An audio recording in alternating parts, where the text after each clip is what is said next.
Inilah sosok beliau, Eyang Lodo, yang diyakini juga bersama-sama Eyang Abu Kanifah Ki Ageng Selo, juga Mbah Singomoro. Itu inggih.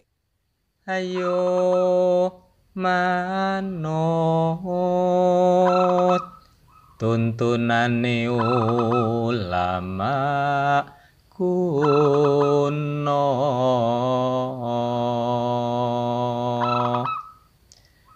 Ayo manut ajarane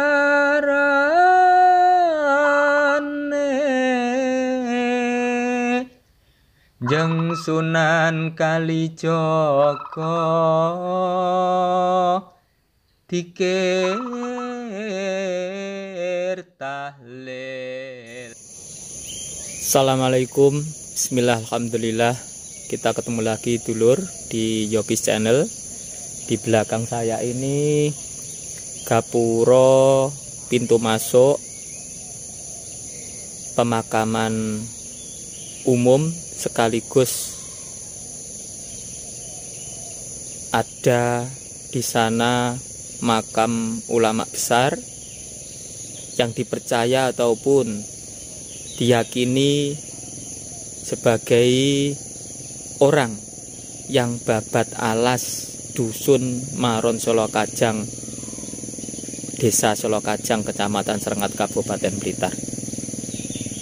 Beliau adalah Eyang Abu Kanifah dan Ki Ageng Selo. Monggo dulur, ikuti saya terus perjalanan kali ini. Monggo. Iki penak wisan dalane ngono. Lah ya. Oke, suwun ya. Mana? Itu aja, kita langsung ke atas sana. Nah, lewat sana. Monggo dulur, ikuti saya terus. Kali ini akan menuju ke pemakaman umum sekaligus makam Eyang Abu Kanifah juga Mbah Ki Ageng Selo yang ada di atas sana. Monggo dulur. Oke, kita jalan kaki aja sambil menikmati pemandangan di sekitar ini dulur. Nah, terlihat sangat sejuk sekali. Di sini ada plang Desa Selo Kajang, tahun 2018, pembangunan jalan desa, pekerjaan rabat jalan ke makam. Jadi pengerjaannya kemarin, saya juga ikut di sini tahun 2018. Begitu dulur, sangat indah sekali. Kita jalan-jalan sambil menikmati udara segar di seputaran gunung ini. Begitu. Monggo ikuti saya terus dulur.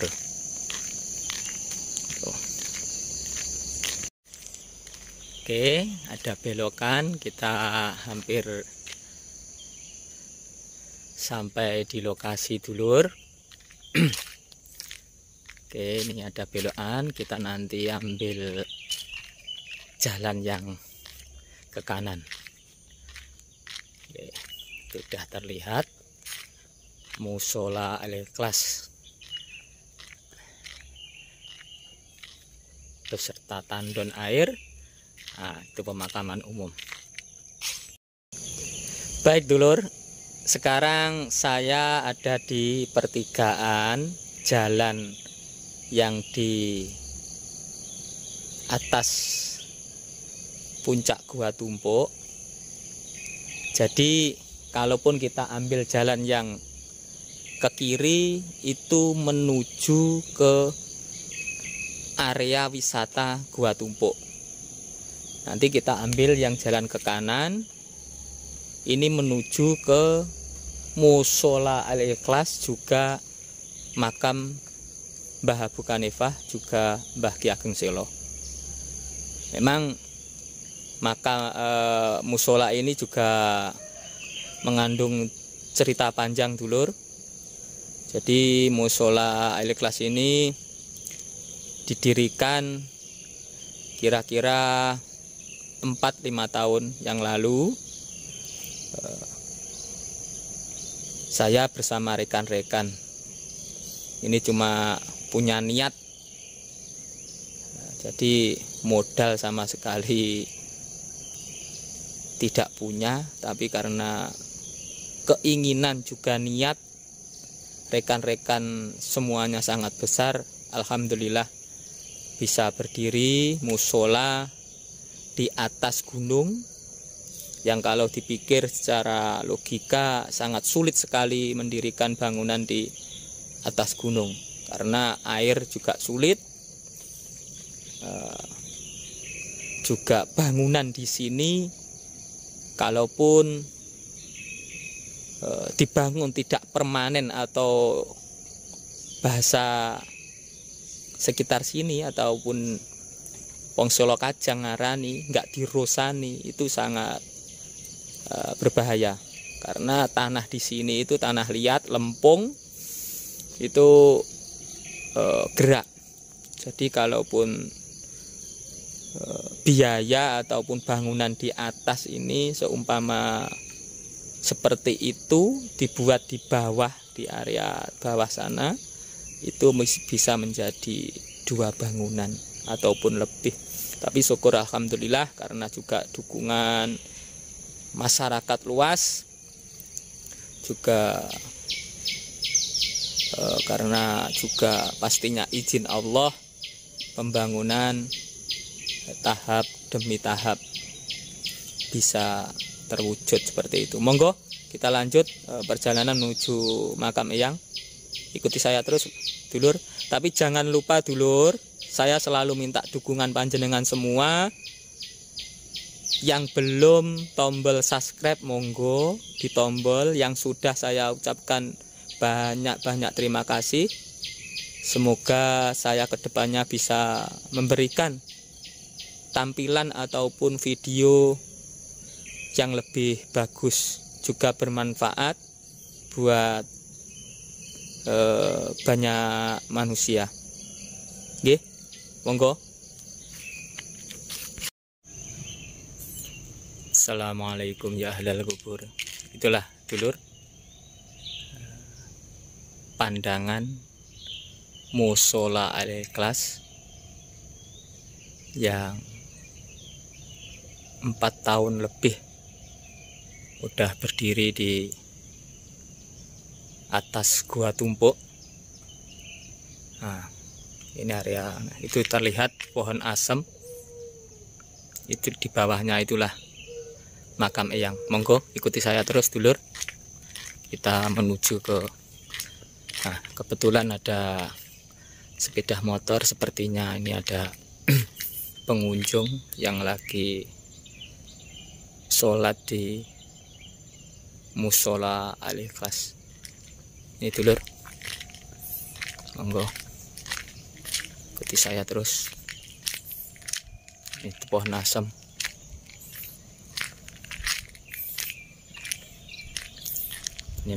Inilah dulur makam Eyang Abu Kanifah juga Mbah Ki Ageng Selo.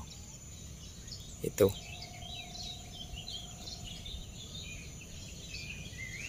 sekitarnya sangat-sangat indah dulur. Ini udah makam umum tuh terlihat.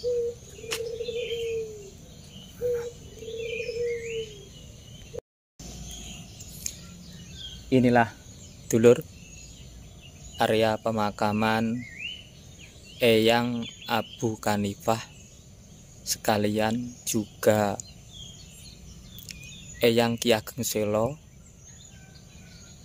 yang diyakini sosok ulama besar yang babat dusun Maron Solo Kajang. Sebetulnya ada 4 dulur, jadi yang 2 yaitu Mbah Lodo beserta Mbah Singomoro, itu pemakamannya berada di sebelah utara sana. Dari sini kira-kira berjarak 2 kilo ke arah ke utara. Itu juga diyakini sebagai yang babat dusun Marong Selo Kajang. Di masyarakat luas itu, khususnya juga masyarakat Selo Kajang, kalaupun memanjatkan doa, awal-awalnya selalu menyebut juga Mbah Abu Kanifah, Mbah Ki Ageng Selo, juga Mbah Lodo, juga Mbah Singomoro. Karena beliau inilah, karena jasa-jasa beliau inilah desa Selo Kajang, khususnya dusun Maron itu ada. Begitulah dulur cerita mengenai sosok yang babat dusun Maron Selo Kajang. Sebetulnya dulur, makam eyang ini dulunya tidak dibangun seperti ini, tidak dipaving, karena memang yang berkembang di masyarakat, saya sendiri sudah pernah mendengar bahwasanya sebetulnya katanya orang-orang sepuh itu Mbah Abu Kanifah, Mbah Ki Ageng Selo ini makamnya tidak mau dibangun ataupun diberi hiasan. Karena apa? Karena dulu, waktu dulu, ini cerita, saya diberi cerita oleh sesepuh desa saya ini, bahwasanya dulu pernah orang mencoba memberi bangunan ataupun dibangun, itu yang bersangkutan mendapat musibah. Juga bangunannya itu tidak bertahan lama. Istilahnya diberi cungkup nggih, rumah-rumahan begitu. Itu sampai sekarang, makanya makamnya eyang itu tidak ada yang berani bangun istilahnya, karena berkembang bahwasanya makam eyang ini tidak mau dipaesi ataupun dibangun, dibiarkan seperti ini. Lah siapa yang berani memberi ataupun bangun walaupun tidak beri cungkup, ini kan diberi paving. Nah, ini ada cerita dulur, ini entah kebetulan atau memang makam jambahnya ini tidak mau dibangun. Jadi yang bangun ini juga rekan saya sendiri, saya sebagai saksi ya. Jadi setelah bangun paving, berwujud paving ini, beliaunya rekan saya itu juga mendapat musibah yang sangat besar, yaitu dia kehilangan uang hampir 2 miliar dalam waktu 3 bulan. Di total hampir 2 miliar. Hilangnya itu dulur, itu dia tidak teringat. Jadi uangnya itu buat apa, tinggi opo, ditukokne opo, terus nyentel opo, itu enggak teringat. Juga dilihat dari masyarakat ataupun saya sendiri, karena kawan saya akrab sekali, itu enggak mengira bahwasanya dia itu menghabiskan uang hampir 2 miliar. Padahal hanya dalam waktu 3 bulan.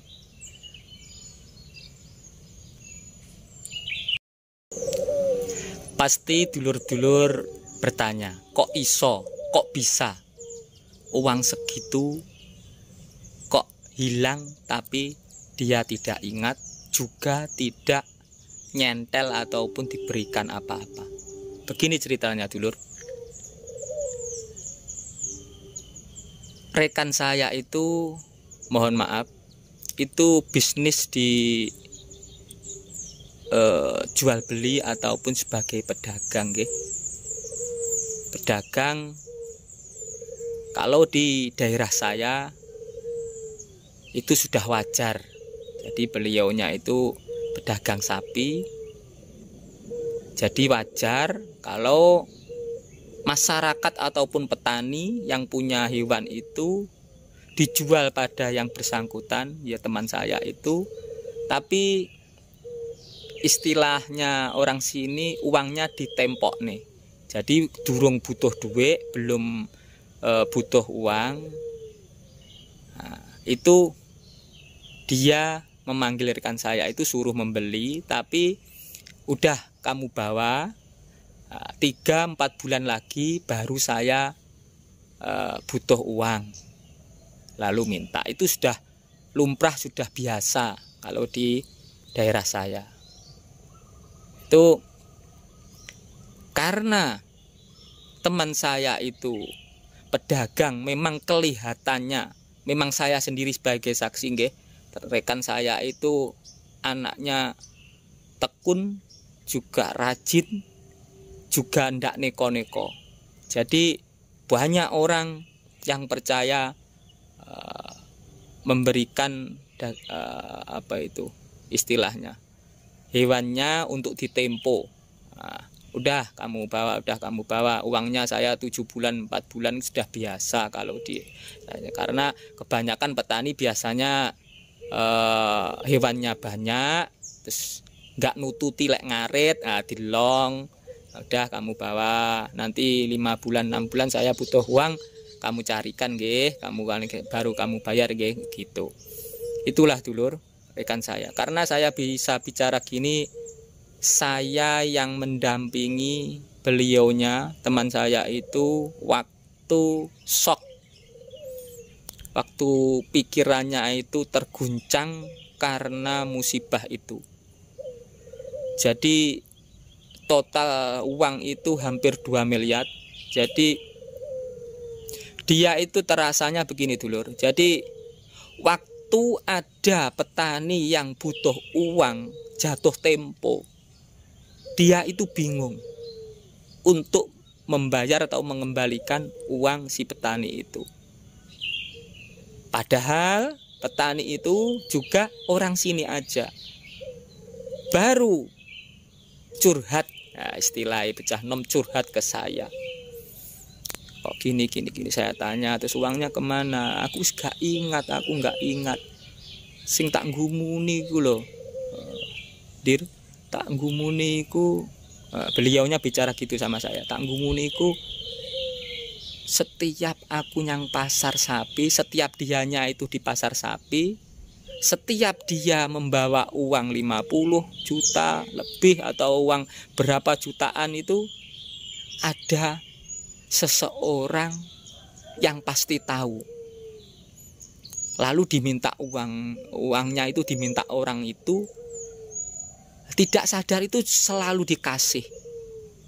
Sampai sekarang pun teman saya itu yang bersangkutan itu, yang saya ceritakan ini, tidak ingat, wajahnya juga tidak ingat, terus orang mana juga tak ingat, gitu. Yang saya herani juga, masyarakat herani juga, dianya juga heran. Nah, kok selalu dia waktu punya uang, membawa uang, si orang itu pasti datang menemui di pasar sapi. Itulah dulur, itu musibah yang dialami rekan saya. Karena waktu shock, waktu terguncang itu, saya mendampingi hampir 4-5 hari. Dia ngajak malamnya, waktu terguncang itu ngajak di makamnya mbahnya ini, istilahnya ngedem utek sampai 3 hari 3 malam saya yang mendampingi. Hari terakhir itu dulur, itu entah apa itu, tidak musim hujan tapi ada hujan deras sekali juga. Pohon-pohon ini mobat mabit istilahnya, tertiup hari terakhir 3 hari 3 malam itu waktu saya mendampingi beliau, karena tujuannya juga ngedem utek, juga memohon kepada Allah diberi jalan keluar. Sampai saya waktu itu tetap ingat itu ngiyup di dalam cungkup situ, karena musola ini belum ada dulur, masih proses tiang pancang yang pondasi yang di bawah. Jadi saya ngiyup itu di cungkup situ 3 hari 3 malam. Hari terakhir itu saya masuk di situ bersama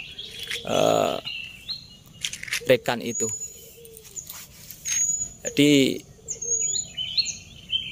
ini saya bercerita tidak membuka aib seseorang, cuma memberi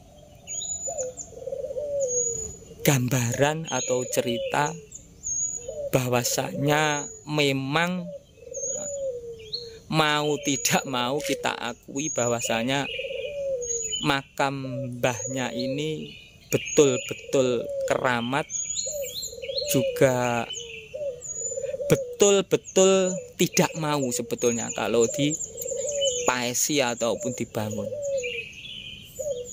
Begitu dulur, mohon doanya semua dulur-dulur semuanya untuk rekan saya, semoga saja beliaunya kuat dan ikhlas menghadapi cobaan ini dan secepatnya diberi jalan keluar supaya bisa mengembalikan uang-uang yang dibawanya. Karena dengan welak yang disonggo beliaunya, tapi syukur alhamdulillah tempat ini menjadi bersih, enak. Kalaupun ada peziarah itu enak, duduk-duduk juga enak. Ini dulu sebelum dipaving tanahnya kan tanah liat juga, jadi kalaupun musim penghujan juga jembrek.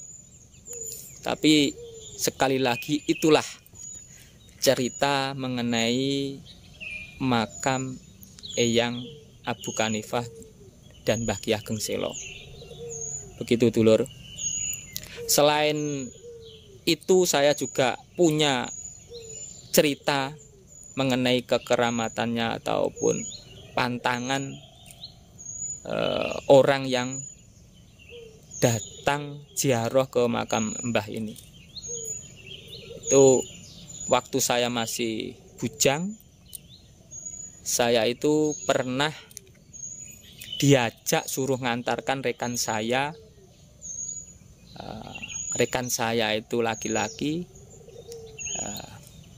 minta saya mengantarkan karena dia itu bersama pacarnya untuk selfie di sini. Waktu itu mohon maaf HP belum ada, kalaupun foto itu masih pakai Kodak nggih, pakai Kodak yang ada blitnya itu, cepret gitu, ada blitnya. Nah, saya tunjukkan tempatnya dulur. Nah, ini maaf.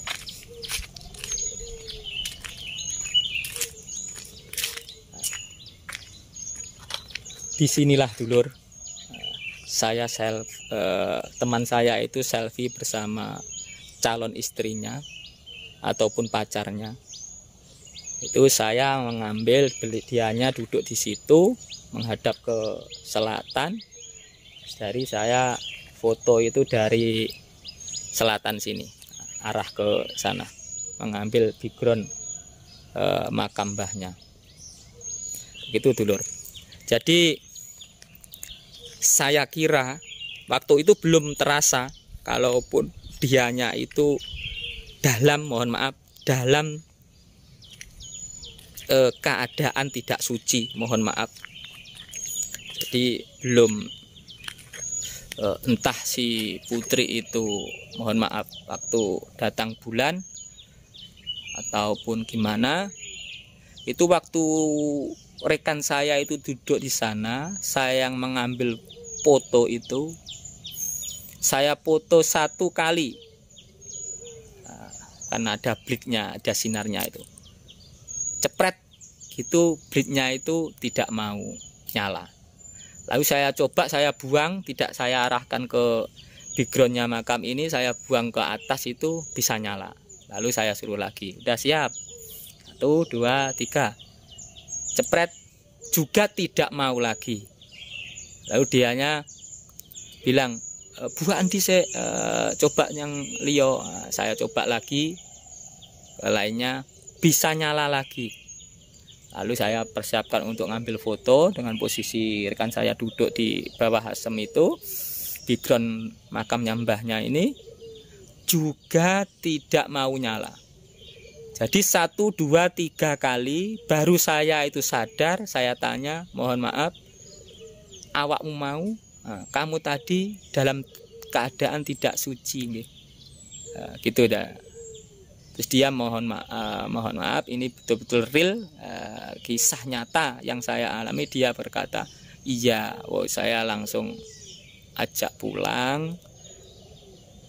Saya bilangin, kalau bisa memang kita masuk ke area ini dalam keadaan suci, begitu. Kalaupun perempuan, jangan sampai waktu datang bulan. Kalaupun mohon maaf suami istri, setelah berkumpul juga harus sesuci dulu, baru kita sampai seperti itulah kekeramatan ataupun aura yang ada di makamnya mbahnya ini. Karena perlu diketahui juga dulur, karena saya bertahun-tahun siang malam juga sering di sini, apalagi sekarang sudah ada musola ini. Dari awal sampai alhamdulillah sekarang saya sering di sini. Jadi saya tahu real keadaan ataupun situasi seputaran sini. Jadi memang banyak dulur sebetulnya peziarah dari luar daerah Kabupaten Blitar itu yang datang di makamnya Mbah Abu Kanifah maupun Mbah Ki Ageng Selo. Itulah dulur cerita mengenai misteri ataupun kekeramatannya orang yang babat desa ataupun dusun Maron Selo Kajang, nggih. Itulah yang saya bisa berikan kepada dulur-dulur. Ini sebetulnya ada 2 lagi, nanti coba saya berikan juga ke dulur-dulur, bahwasanya ada 4. Ini Mbah Abu Kanifah juga Mbah Ki Ageng Selo, diyakini begitu sekalian. Juga Mbah Lodo, juga Mbah Singomoro. Nah, itu kalau Mbah Lodo Singomoro itu sampai sekarang pun silsilah itu masih bisa dilacak. Jadi ada keturunan Mbah Singomoro, kalau tidak salah generasi 4 itu masih di sini. Jadi kebanyakan masyarakat dusun Maron Selo Kajang ini dulunya itu putra wayahe Mbah Singomoro, yang diyakini juga ikut bersama-sama babat dusun Maron Selo Kajang. Tapi kalau mendengar cerita, saya sendiri cerita orang-orang sepuh itu masih duluan Eyang Abu Kanifah Mbah Ki Ageng Selo. Tapi kira-kira setelah mbahnya ini baru Mbah Lodo juga Mbah Singomoro. Kebenarannya Allahu alam, di Allah sendiri yang tahu apa yang terjadi sesungguhnya. Begitu dulur, ikuti saya terus. Nanti saya tunjukkan makam Eyang Lodo juga Eyang Singomoro yang berada kalau dari sini itu mengarah ke utara kira-kira 2-3 kilo nggih. Dia sudah masuk kalau sekarang itu kita masuk ke wilayah Desa Maron. Nah, kalau sini itu Dusun Maron Selokajang, utaranya ini ada Desa Maron, Kecamatan Serengat. Nanti kita coba saya tunjukkan makam beliau. Monggo dulur. Ini dulur, saya berada di dalam musola Al-Ikhlas yang kapan waktu pasti saya eksplor kegiatan ataupun cerita awal berdirinya musola Al-Ikhlas ini. Gitu dulur, makanya ikuti saya terus. Nah, ini pandangan dari atas musola ke bawah nggih. Nah, itulah sumber yang di sana itu sumber air ataupun sumur yang juga mengandung cerita yang sangat-sangat gimana gitu dulur, sangat-sangat perlu dulur-dulur ketahui, karena pembuatannya itu membutuhkan istilah orang-orang itu membutuhkan tirakat ataupun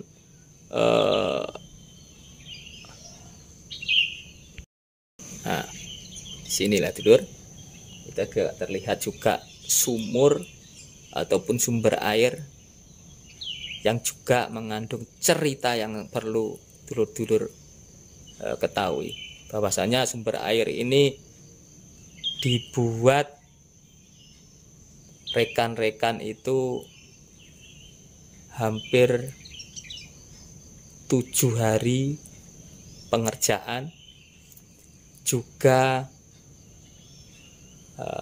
rekan-rekan kesemuanya harus mengikuti apa yang menjadi anjuran sesepuh Pinde Sepuh desa sini.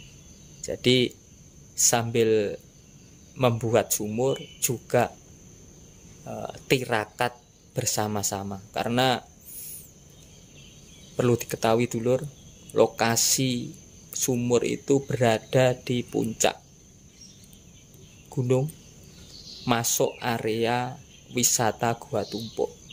Jadi memang kalau di logika itu sangat sulit sekali, karena sumber air di sekitar sini yang di bawah aja itu sulit, apalagi yang di atas juga bebatuan. Itu ada banyak orang yang pesimis, opo yo mungkin sumur nggih kono iso enek banyune, ada airnya begitu. Tapi karena juga doa panjenengan semua, juga karena usaha lahir ataupun batin rekan-rekan, akhirnya apa yang diinginkan rekan-rekan membuat sumur di atas gunung sama Allah diridhoi. Begitu, kapan waktu kita eksplor apa-apa cerita mengenai sumur di atas Gua Tumpuk ini, juga kisah pendirian musola Al-Ikhlas Eyang Abu Kanifah ini ada di sini. Sekali lagi, musola ini kalau tidak ada sosok beliau almarhum Ibu Sehwanati, tidak mungkin ada musola ini. Karena rekan-rekan wis kepentok, wis judek, karena ya memang modalnya rekan-rekan itu cuma niat, karena juga bangunan di sini itu dulur-dulur bisa lihat bangunannya seperti ini di atas gunung, memang memerlukan dana yang lumayan besar bagi seperti kita bersama rekan-rekan. Tapi ada sosok penolong ataupun penyemangat almarhum Ibu Sehwanati. Begitu. Nanti juga saya tunjukkan atau kupas beliaunya yang juga diyakini dulur-dulur mempunyai kelebihan di atas rata-rata. Begitu dulur. Monggo. Oke dulur, di belakang saya terhampar sawah, persawahan, gitu. Jadi memang makam Eyang Ludo maupun Eyang Singomoro itu berada di pinggir sawah, ada di pinggiran sawah Desa Maron ataupun Desa Selokajang Dusun Maron, gitu. Nah, terlihat. Nah, inilah saya berdiri. Monggo ikuti saya terus. Nanti kita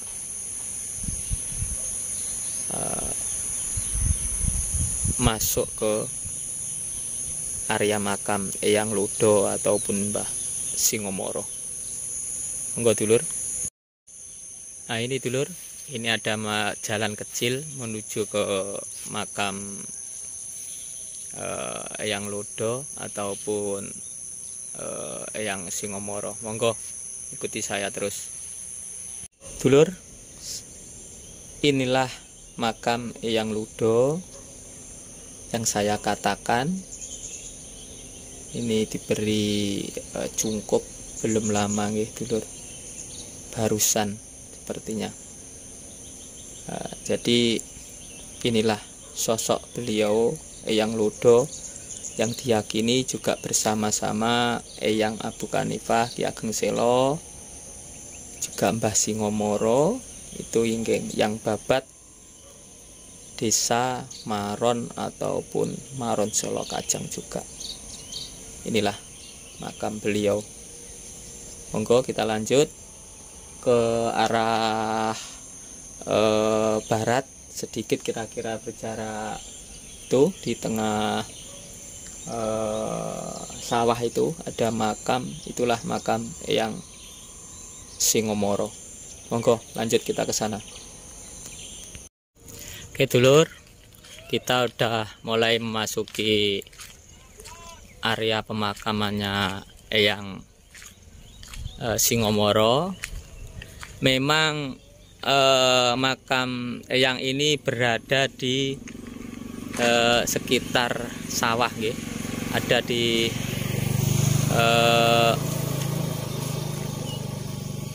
pinggir sawah tapi agak menjorok sedikit ke tengah. Nah, itu karena banyak sepeda motor para petani yang lagi panen jagung sepertinya, nggih. Nah, inilah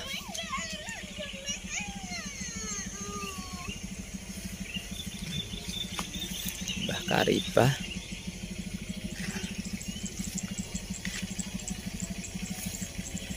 Inilah dulur pandangan makam Eyang Singomoro.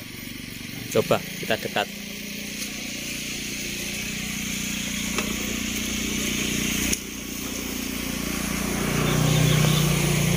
Eyang Singomoro, ya, betul. Tuh, ya memang menurut cerita sesepuh, ini sepuh, rumah Eyang itu hanya berjarak sekitar 100 meter dari makam ini, arah ke sana itu, ke selatan, menghadap ke selatan. Gitu dulur. Inilah makam sok-sok Eyang Singomoro yang dipercaya diyakini juga ikut-ikut bersama sebagai sosok yang babat Dusun Maron Selokajang. Di bawahnya ini ada makam Ibu Hajah Sehwanati, sosok penyemangat, pendorong berdirinya Mushola Al-Ikhlas Eyang Abu Kanifah di atas Gua Tumpuk yang saya ceritakan itu. Karena beliau, kenapa minta di sini? Karena beliau juga masih keturunan dari Eyang Singomoro.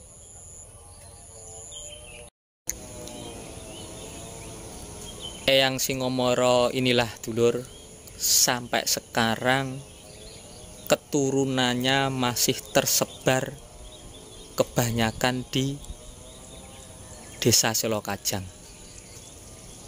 Itu real masih jelas dari Mbah Singomoro ke anaknya siapa, ke cucunya siapa, cicitnya siapa, itu sekarang masih ada.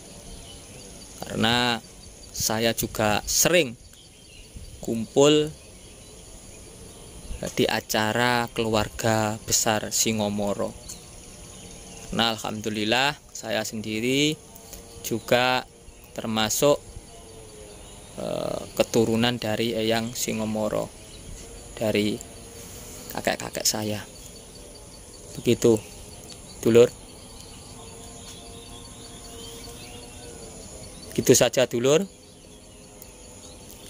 perjalanan saya pada kali ini dari menceritakan makam Eyang Abu Kanifah, juga Eyang Ki Ageng Selo, juga Mbah Ludo beserta Eyang Singomoro, juga sosok perempuan penyemangat ataupun penyokong semangat moral ataupun material. Beliau adalah Ibu Hajah Sehwanati. Begitu, dulur. Jangan lupa, dulur, dukungan, kritik, saran untuk kemajuan saya ke depannya. Yang belum subscribe, monggo subscribe channel saya, Yogis Channel. Yang sudah saya ucapkan banyak-banyak terima kasih. Begitu saja, dulur. Saya akhiri. Assalamualaikum warahmatullahi wabarakatuh.